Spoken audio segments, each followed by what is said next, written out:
Howdy ho, folks. Howdy ho. Howdy ho, America and points beyond. Who has power and what are they doing with it? Politics is not a natural act. That's right. That's right. I must admit, I never heard that one from you, gentlemen. There's so many feisty fighters against the greedheads and boneheads. So grab a libation, join the conversation. It's the personal side of politics, and it is surprisingly tasty. Of your own tastiness, we're back with another Hightower Lowdown Happy Hour right here at the Chat and Chew Cafe, otherwise known as my kitchen. So grab your own libation, pull up a chair at our table and join the conversation here. I've got my own. I've got the Torpedo, not just IPA, but extra IPA from the Sierra Nevada brewery out in Chico, California. Wonderful place, wonderful town, great folks, great community. But the Torpedo refers to the fact that we're going to torpedo tonight a corporate-wide ripoff of American consumer rights, but more importantly, democratic rights. Our goal tonight is nothing less than to enlist you in a grassroots campaign to fix what needs fixing, namely the corporate conspiracy, corporate-wide conspiracy, not just one corporation or one industry, but a corporate-wide conspiracy in our country that is built over the last few decades to outlaw you and me from fixing our own gizmos.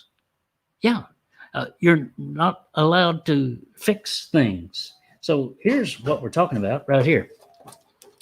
Toaster. A number of you have commented on it because it's usually sitting right back over here in my counter, my little tiny toaster. Simple device, and that one's fairly easy to fix, actually. But now there are toasters that have computer chips in them. And because they have computer chips, you're not allowed to touch them according to the warranties and according to the corporations that make these things. Also, the cell phones that you and I live by and on, oh my God, do not pretend that you could possibly go inside those things. And even if you were allowed to, how would you know how to find your way through the thing? Because they don't publish the wiring information, the basic information of how you might fix it. So pull up a chair. Tell us your own sagas tonight. Deanna Zant is with us as always tonight in glowing red to take your order and plug you in to our conversation. So if you've got a comment you want to make, an insight you have, perhaps a story you want to tell us, maybe something funny, we would be happy to hear that as well. So join us, and we've got three dynamic champions of America's fast-growing right to repair movement in America. And let's kick it off right at the start here with a fellow named Nathan Proctor out of the Boston area of Massachusetts. And I have to say Boston area of Massachusetts because there is a Boston, Texas. You might not have known that, Nathan, but probably you don't care. But nonetheless, there it is. But Nathan is the National Campaign Director of the Right to Repair movement for the U.S. PIRG, the U.S. Public Interest Research Group, which is a fantastic advocacy organization that has been around for 40 or 50 years now, championing the rights of regular people against the corporate powers in our country. Nathan, we're talking about this right to repair. And I hold up a toaster, but I could also hold up a tractor, or then work it out, or any sort of device. Tell me, how widespread is it? What does this amount to? Why should anybody care about the right to repair movement? I mean, let's just take a step back. You know, I often start my story with this fact because it's so arresting to me. Americans dispose of 416,000 cell phones every single day. We buy these $800,000 supercomputers. I like to. I'm a Star Trek fan, so one of the things they have like 7 devices on Star Trek to do what one smartphone does, and then we treat them as if they're essentially disposable. I mean, that's just absurd. And it turns out that the manufacturers of cell phones use all manner of schemes to get people to not be able to keep using the phones that they already have and to push you to get an upgrade. And one of the ways that they do that is restricting access to repair. And then, of course, you take a step back from that and you realize, well, it's not just cell phones. It's everything from tablets to toasters, yes, to tractors, and even medical devices like ventilators. There was a story that came out today in Axios, and I encourage people to I tweeted about it. You can find the quote from it. There was a medical surgical device manufacturer which remote shut down the medical surgical robot in the middle of a procedure because there was a dispute about the maintenance contract. So this is an issue about the environment, about consumer rights, about But I like that you framed it around democracy, because it's like, do we own things? Like, do we get to make some decision about how we use stuff, or are we just going to allow companies to dictate the terms about how we use products we already own? And that is the core of this fight, because they're redefining ownership. You might own a cell phone, you might own a tractor or whatever, but they say you don't own the software that is in it. We own that.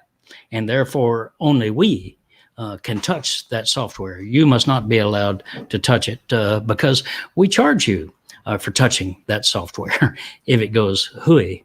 And it often does it not?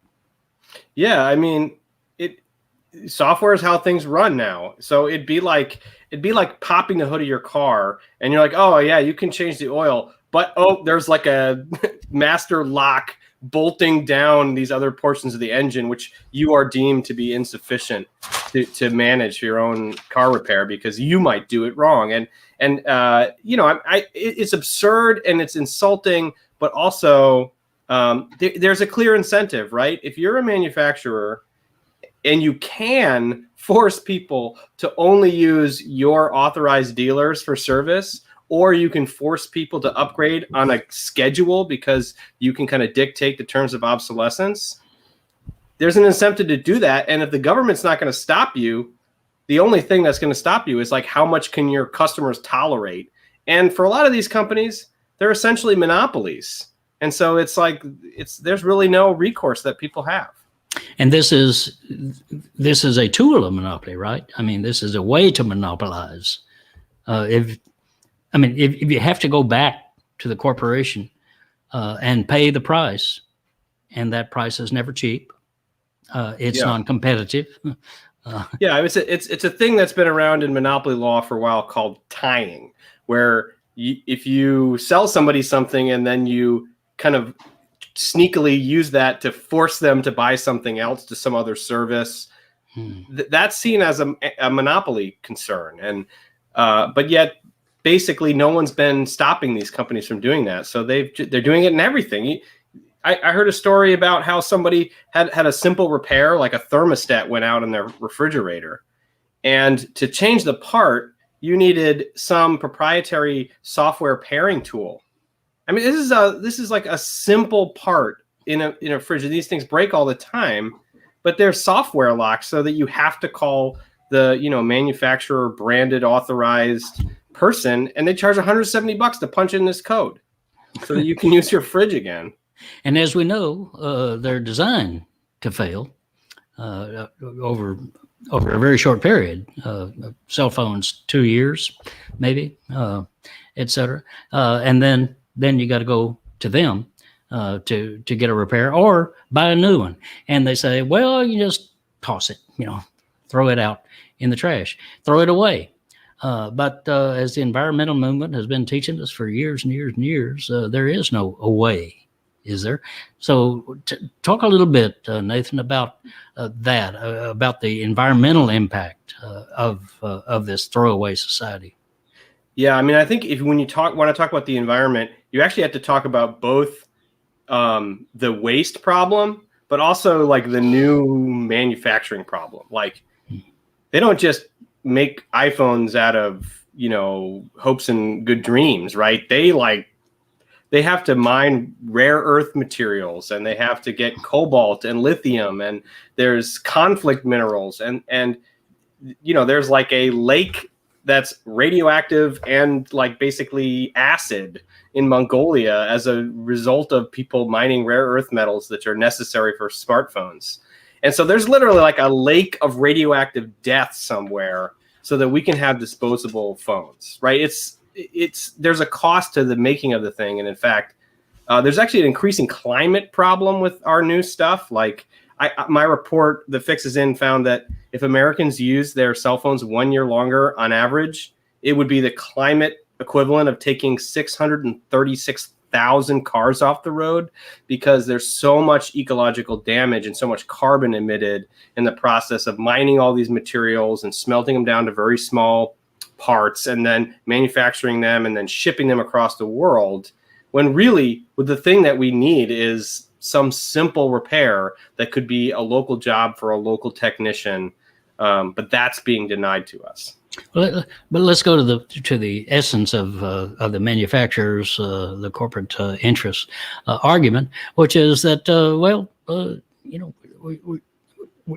we're making cheap products, so people can afford them. That's a goal. See, we're altruistic. Cheap products. How cheap is it? I mean, you can get a vacuum cleaner for $5, which I think is really pretty shocking. But you definitely shouldn't. Corporations. I mean, I don't think that's their main argument. I think their main argument is like, we don't let you fix anything because you might cause some safety issue, or you might endanger your cybersecurity. And we've had to go through these arguments and debunk them, but really, like, there's no reason why we can't make a $5 vacuum cleaner that lasts 100 years and is eminently fixable. Like, the only reason why we don't do that is because there's not a great incentive for manufacturers to produce such a product. But we could be making products that last a super long time. We don't have to make stuff it's not just that it's cheap, it's that it's not made to last. They make it so it doesn't last. That's absolutely right. And the planned obsolescence is in hot discussion right now in the comments. And one of the things I also wanted to share, first of all, let us know where you're watching from and what you're drinking here at the Chat and Chew tonight. And I know we've got Nebraska in the house. What's up? We've got California, we got Wisconsin, we've got New York, we've got Massachusetts. Where are you? But when we were getting ready for the show, we asked people on Facebook what kind of horror stories they had about repairing things. And funny you mentioned vacuum cleaner. Because Marilyn Boyden shared with us that she said, I had an issue with my Shark vacuum cleaner. It's not that it was illegal, but any of the repair shops I took it to for a good cleaning said they didn't have a manual for my model, nor could they get one. So anything they did would leave them liable for damages. I like the vacuum, but not the company. Well, let's go to a bigger products. Let's talk to Walter Schweitzer. Walter is a rancher farmer out in Montana. He's president of the Montana Farmers Union out there. And Walter, as I understand it, you've had your own tractor experience. Well, Farmers Union has been advocating for the right to repair for years. And but last haying season, it became personal. I was haying. My tractor was hooked up to the baler, and you'd be going along, and it would just randomly shut down. And I kind of did the easy troubleshooting you could do, which is check my fuel filter, check fuel lines, see if there was any leaks, because it seemed like a fuel problem, but I just couldn't identify the problem. So then, they're forecasting rain tomorrow, and I've got a whole bunch of hay down, and I need to get it baled. And so I called my equipment dealer, and this problem isn't with our dealers; it's with the manufacturer. Right. And I asked, I said, hey, I can't figure out what my problem is. Can I borrow the diagnostic repair and software so that I can figure out the problem? No. I said, okay, well, can I rent it? No. Well, how about if I just bought it then? Because I need to get my tractor going, and they were too busy. They couldn't even get out there until next week. And no, we can't do that. And so I pulled out a 40-year-old tractor and hooked it up to the baler and parked what's new to me tractor. It was about 10 years old, but I had to park it. And the dealer came out the next week and brought it into their dealership, and it took them about a month because they had to have it trigger to identify the error. So they had a tech running that tractor around the parking lot until it triggered the fault. How crazy is this? If Well, I could have had that software hooked up to my tractor out baling, then I would know right away, hey, this is the problem. And, I probably would have still had the dealership and their tech come out and replace the part, but we would have gotten my tractor up and running right away. Instead, I didn't have it for a month. Farming is stressful. Right. And many of you know that we have the highest suicide rate of any demographic in the nation. We have a higher suicide rate than the veterans. And, it's the weather is stressful, but, when you're being held, and I like how Nathan and the lawyers, they would like to use this euphemism of tying together. No, I call it holding me hostage so that I can't even repair my own equipment. Farmers and ranchers, we're an independent bunch. And, if we have a problem, we tend to fix it ourselves. And to be denied the right to repair your own tractor, some of us paid $300,000-$400,000 for that tractor. That's just wrong. Well, no matter what it costs, I go back. My Uncle Ernest and Aunt Eula were farmers up in Northeast Texas, and they fixed everything. My Uncle Ernest had a little shop out there with a bellows and an anvil and et cetera, and he could make the parts to the tractor. He could make the parts to the hay baler and et cetera, because they barely had a margin at all. But they lived off of that farm. They had a half-acre garden and raised had a cow, milk cow, and a couple of hogs and stuff like that. And that was they raised a family off of that. So they had a saying that I understand really came out of the Navy, and it is use it up, wear it out, make it do without. That's the attitude of farmers, and that's America. Well, I think it's humanity, really, not just America, because it is the human spirit that we can patch things together if we need to make a go of it, and that's what's being denied here. That's what they're stealing, the human aspect, the human potential. Under legalities about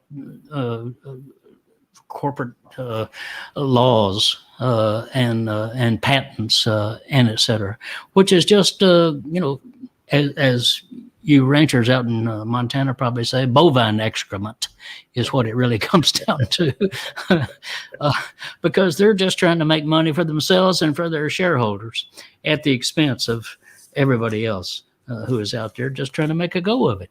Well, and a lot of us, we fix our equipment out of necessity. Right. We're hours away from a dealer or spare parts anymore. Yeah. And I have a junk pile out in our back 40 that I go to often and rob a part off of it and make that part work. And it's almost rewarding when you do that. It's almost rewarding when you do that. When you are able to go to your junk pile, pull a part off of it, and put it back to use. And it's also kind of rewarding to troubleshoot a problem and fix it. That is the How best part of, frustrating. yeah, How frustrating. When it's you the best can't part of the even- work. When Yep. you can get in there and you can put your hands in the guts of things and make things work. And that's what we had Molly Smith just commented and say also, what's this doing to the kids who are no longer spending time tinkering? Oh, You know, I grew up in a family of tinkerers, so I ended up continuing to tinker, and this stuff has saved me a lot of money, but also made me understand what I'm actually working on. So that's pretty huge. absolutely. And the and by the way, I failed to call out the libations that we're enjoying. And Walter, you've got something special because it's right down the road from you, right? Yeah, that's right. It's pig's ass, and it's a porter, and it's brewed by Harvest Moon at my little community. It's about 20 miles away, and it's a really good dark stout beer. Pig's ass porter. Pig's ass. Okay, all right.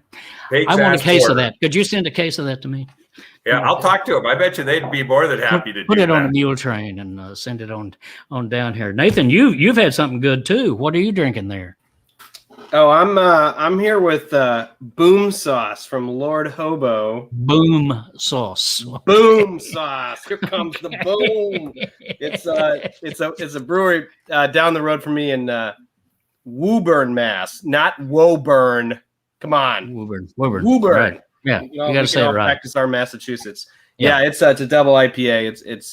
It hits pretty hard, so I better not drink it too fast here. Okay. I'm also eating a little bit of beef jerky from High Country.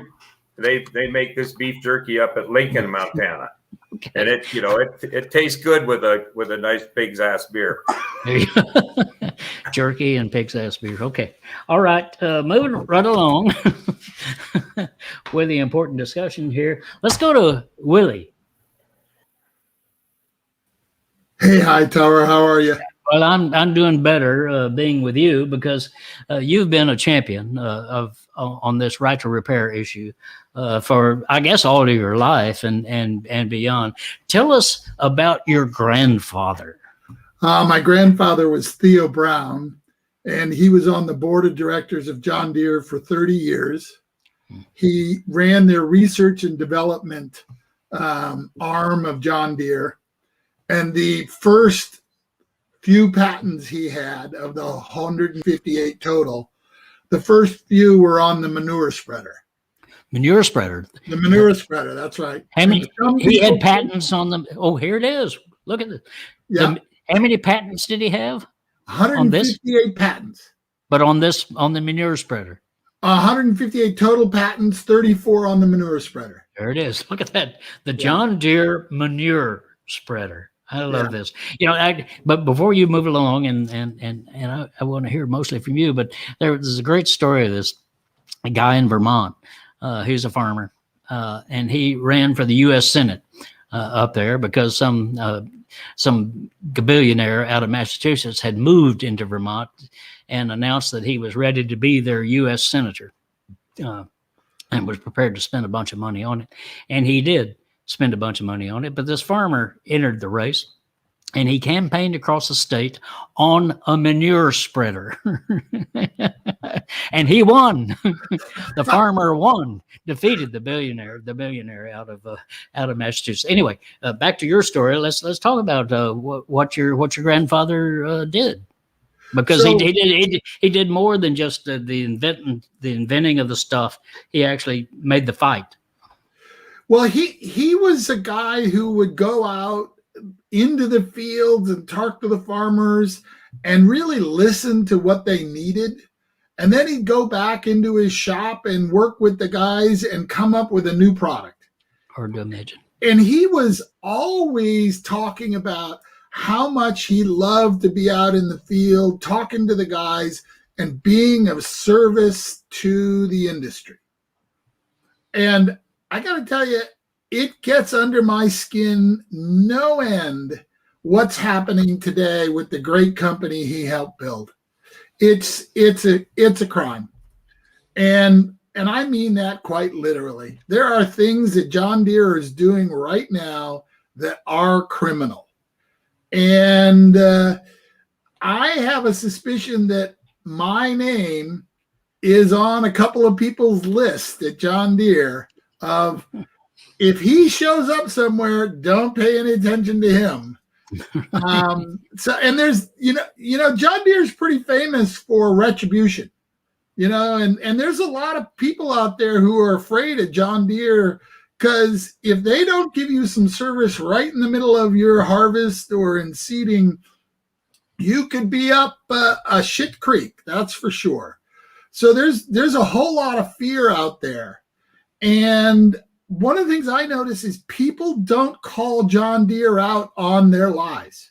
I mean, the current one that they're running right now is that 98% of the repairs that happen, quote unquote, happen, are repairable by the owner of the device. And I got to believe there's a couple of listeners that you've got that will go baloney on that. And we'd love to hear from you and get some real stories on that, because it's just not right. Yeah, okay. Even if that were true, the 2% they're talking about that is not repairable is the computer that runs the whole system. Right. And so, you can unbolt the tractor seat and put a cushion on it or something, make that repair.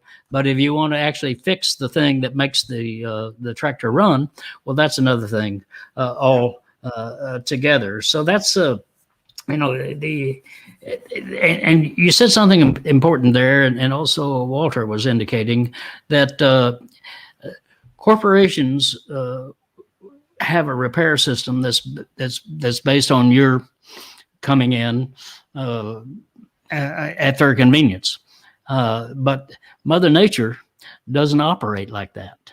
Walter indicated that he's got a field of hay. Rain's coming tomorrow. He's got to bale it today. If he doesn't bale it, he's going to lose that hay. And so this is an invasion of our right to control our own lives, basically. And that's what we're wanting people to rally around here today. Join us in this fight, and we've got a number of different locations, websites, and et cetera, that we're going to direct you to. Taking action, going to repair.org, the iFixit group, and so many others that are out there, because we can take this power back. And let me just raise this new possibility that is coming along, because Joe Biden has suddenly stood up with an infusion of Elmer's glue or something in his backbone to say, we need this right to repair program, and he's directing the Federal Trade Commission to focus on this. And I gather through that also the Antitrust Division of the Justice Department to bring legal action to actually make something happen. Does this? I'll ask all three of you. Does this give you some hope? Is this real? It really does give me hope. When the FTC has the authority, and if they implement these rules, they can force these large corporate monopolies to play by those rules. And they are the Federal Trade Commission. And these corporate monopolies, they have to be able to trade their equipment or they don't make any money. And it does give me hope. But we've got a long battle still ahead of us. Just because they say something doesn't mean it gets done. Because there's opposition. And let's talk about that a little. Who opposes this? I mean, I think most of our listeners, viewers here tonight are going to say, well, hell, this just makes all kinds of sense. I mean, why is this even an issue? I mean, obviously, the Apples, and by the way, the guy who was the co-founder of Apple, Stephen Wozniak, I hope I'm saying his name right, Stephen Wozniak, he says, we would not have had Apple had not I grown up in a very open technology world. It's time to recognize the right to repair more freely. companies inhibit the right to repair because it gives companies power, control over everything. It's time to start doing things right. I was not restricted from anything that kept me from building that original computer, the Apple computer, and showing the world that the future of personal computers is going to be a keyboard and a TV. That all came from being able to repair things and modify them and tap them. That's exactly what Deanna was talking about earlier, right? She grew up in a family of tinkerers, right.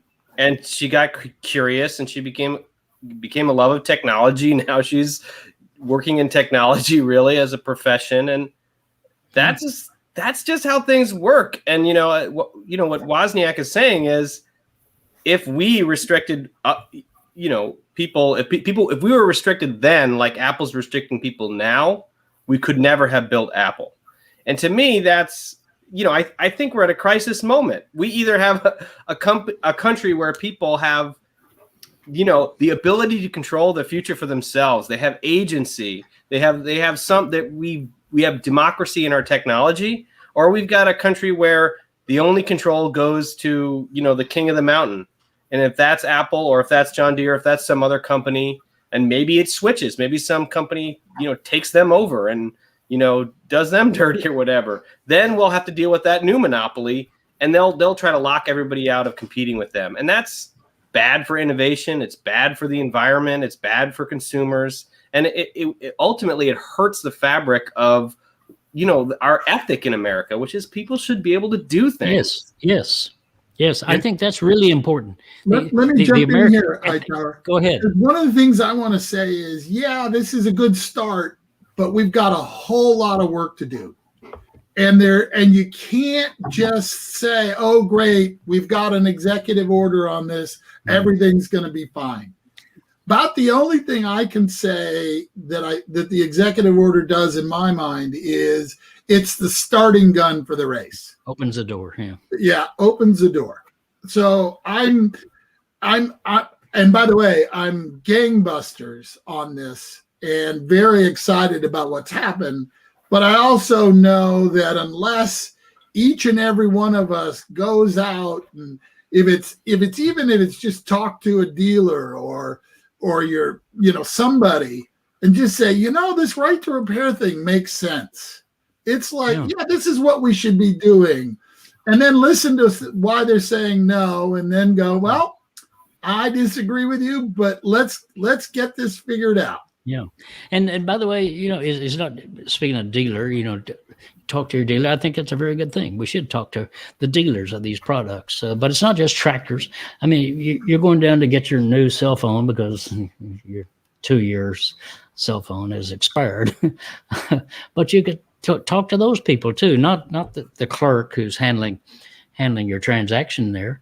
But to speak to the supervisor and say, let's go to the chief here and talk about these things. So I agree with you that this is an opening of the door, and we the people have got to rush through. And that. I want to jump in here and just kind of warn you about this, because we had a right to repair bill at the Helena legislature. Yes, and we had a really good hearing. In the Senate and Business and Labor Committee. We had equipment dealers, we had repairmen, we had farmers and ranchers from all over the state that told the committee our story and asked them to support the bill. And it came out of committee, 10-1 vote, a 10-1 vote. And we were pretty excited. We thought, oh my gosh, we're going to get this thing passed. Yeah. And then the equipment manufacturers, they parachuted in a whole bunch of these high-paid lobbyists, and they went around in the hallways and they just lied to the legislators. They told them, we already do this. We already have this. The farmers can get this if they want it. And these legislators, they believed them. Yeah. And the other thing they did, there's a couple of equipment dealers that are also legislators. A couple of them are my dealers. And I talked to them about this right to repair. And, they said, we're not going to get involved in this because, we can't, they play rough. These equipment manufacturers, they're more like a mafia with the Godfather being the CEO. And they are afraid of them. They have to have inventory if they're going to stay open. They're going to have to get parts if they're going to stay open.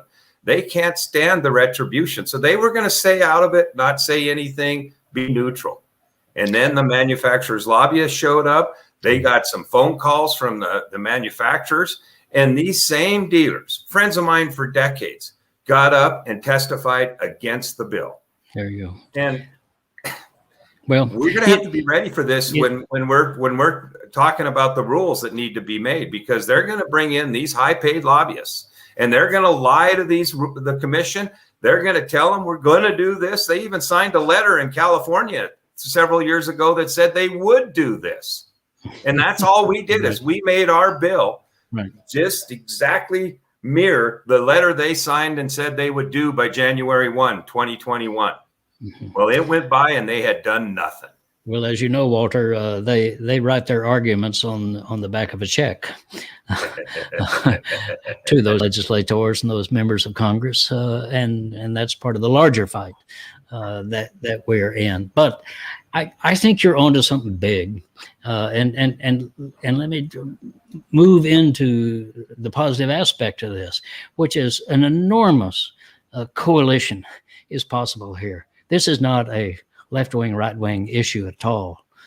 This is a fundamental issue of our democratic rights, of just our basic common sense judgment of who has power and how they use it against us, and whether we could take that power back for ourselves. So talk a little bit about this potential for a movement coalition that will be a winning coalition. Well, I'll jump in here. In agriculture, there has been, kind of a this side and a that side on agriculture. Right. But boy, anytime I talk to any producer in agriculture, over in a corner, mind you, where nobody else can hear, if I start talking about right to repair, they'll tell me a story or they'll say whatever. It is unanimous that this is an issue for them and that it's costing a lot of money. Okay. And the thing that's interesting to me is why is this just coming up right now? Well, basically, 2015 was when all of this computerized tractors came into being. And it takes a while for fleets on the producers for their fleets to turn over. And they're now starting to see the bills on the repair piling up. And I'm guessing that they may be about a third of the way through the new equipment. So a third of their equipment that they have in their fleet is new with all the computer fangled stuff. And 2/3, maybe not, maybe half. But they're now starting to see the writing on the wall. A lot of people will say, oh, well, they could just go down the street and buy somebody else's, buy red if you're green or green if you're red, or maybe some people will go over to yellow. But that's not true because you own the thing for 20 years. Right. And if you own it for 20 years and you are tied to that organization through software, you are screwed.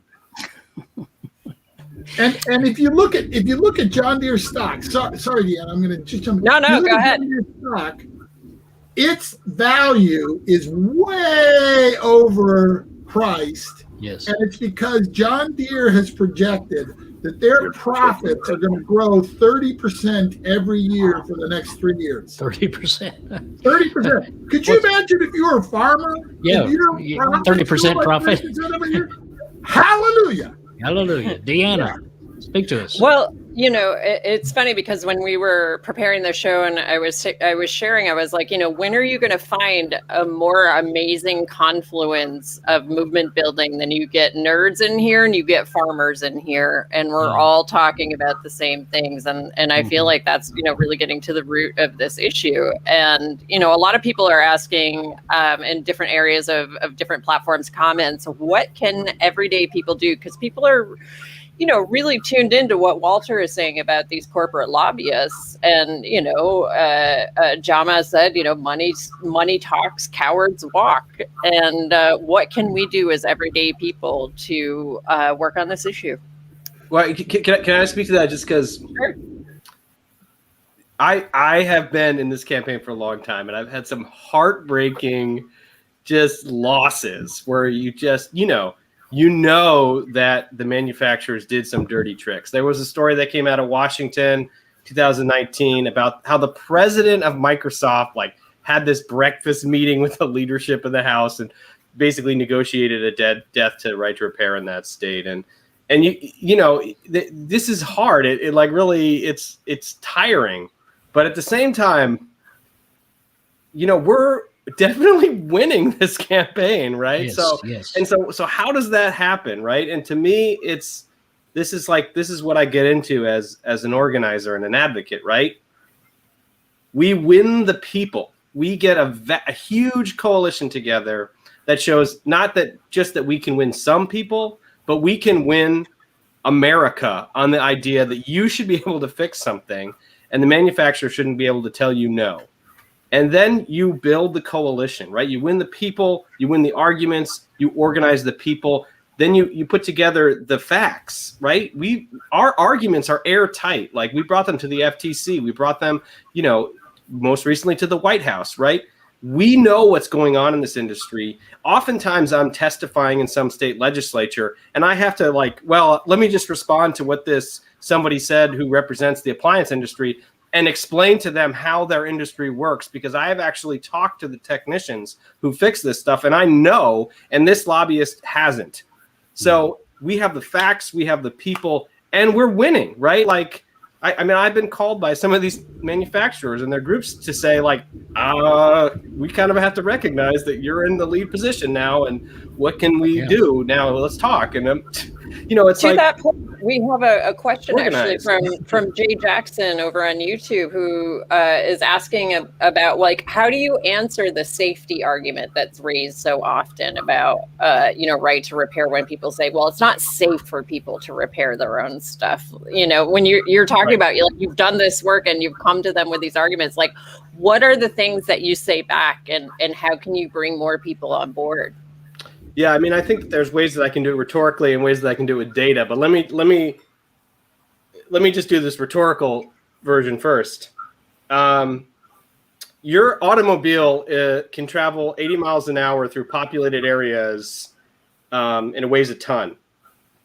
All right, and people fix their brakes and do other repairs, their tires all the time.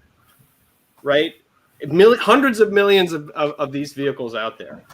Right. So if it was a huge problem, if independent mechanics were screwing up people's brakes and they were crashing into crowds of people, we'd have some evidence in the world that was a problem, but there isn't any evidence. The manufacturers tried to make these arguments to the FTC, and they said, well, lithium-ion batteries can be dangerous. They have a lot of energy and they're very small and they're kind of fragile. And they tried to put evidence to support that this was a real thing. And they came up with one example from a different continent in a different decade.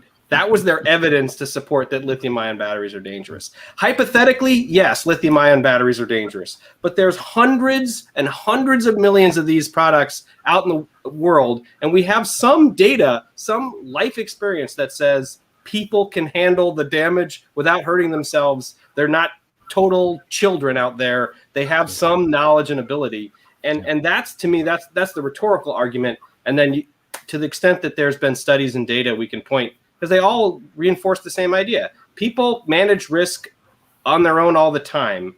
If I buy a knife from Cutco, they don't have to license a vegetable slicer to sit in my living room because I could take off a finger chopping onions, right? I can figure it out. I can manage my own risk.